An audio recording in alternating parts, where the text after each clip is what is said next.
Penzi la dalali mabomu na mwanachuo. Samahani dada, chumba nilichokutafutia kimetoliwa dakika 5 zilizopita. Diana alishusha pumzi ndefu kwa uchovu.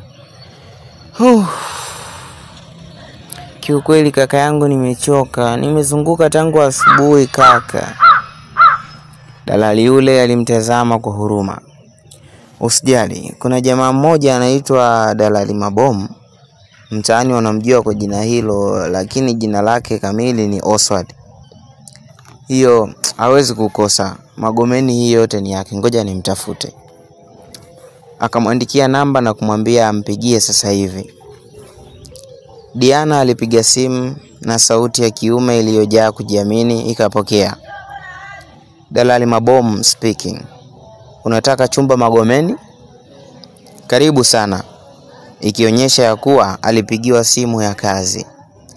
Dakika 20 baadaye walikutana maeneo ya Magomeni Mapipa. Diana aliposhuka tu katika bodaboda, macho ya Oswald yalimfuata bila kufumba. Alikuwa mrefu, mwenye mwendo wa uhakika na tabasamu la heshima. Karibu dada, twende uone chumba.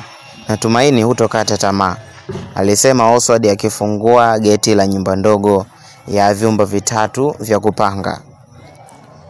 Chumba kilikuwa safi, kilichojaa mwanga na chenye utulivu. Wow, nimekipenda, Diana alitabasamu. Nashukuru sana kwa kunisaidia. Sawa, haina shida, alipia basi, na kama umepungukiwa niambie, usisite. Dalali Mabomu alijikuta akijing'atang'ata bila sababu.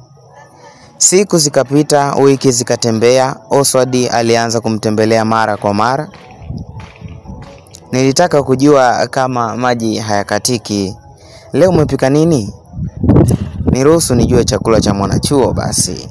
Taratibu urafiki ukageuka kuwa uhusiano wa karibu, mpaka siku alipoamua kusema kwa kina, na aliamua kusema, Diana, najua mimi ni wa mitaani, lakini moyo wangu umekushika na kupenda kwa kweli. Diana alitulia akamwangalia. Oswald, maneno mazuri, lakini nataka vitendo. Siwezi kumpenda mtu asiyejipanga. Kuanzia siku hiyo Dalali Mabomu alibadilika, akajitoa kwa kazi, akaacha maisha ya hovyo na akageuka kuwa mwanaume wa mfano, si kwa macho ya mtaa bali kwa moyo wa Diana. Simulizi hii imeandaliwa na Patrick Chengula na imesimuliwa kwako na Smart Boy Abdulaziz Ibrahim, The Smart Voice. Asante kwa kusikiliza simulizi hii kutoka kwetu Utamkolea Simulizi.